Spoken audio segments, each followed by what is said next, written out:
PTI पे थोड़ा सा इस बारे में बहुत मुझे उन पे अफसोस होता है, उनकी हिकमत अमली पे, कि बड़े हंस के ना फखरिया अंदाज में पीटीआई के जो लोग हैं वो कहते हैं कि हम तो जी इन्हें पहले डीजल कहते थे और अब तो मौलाना के चेहरे पे बड़ा नूर आ गया है। वो जो टिपिकल सोशल मीडिया की मीम्स वाली बातें होती हैं वो करते हैं वो फजलुर रहमान साहब के बारे में। और I think this is very bad कि पहले आपने एक बंदे को, आपने उसके खिलाफ इतनी मनफी तरीन मुहिम चलाई।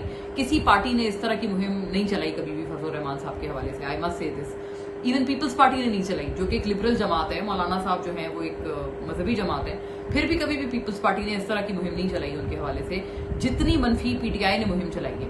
और अभी भी पीटीआई के लोग अच्छी, मतलब एक अच्छी क्या मैं कहूंगी कि एक मज़ाक़ा खेज बात यह है, और आई विल से कि ये बड़ी गलत बात है कि पीटीआई के लोग अभी भी ये मानने को तैयार नहीं कि हाँ हमसे गलती हुई, हमने एक अच्छे शख्स को हमने क्रिटिसाइज किया। क्योंकि अब तो पीटीआई जो है तारीफों के पुल बांधते नहीं थकते हैं मौलाना साहब के, अभी भी वो ये बात नहीं मान रहे हैं।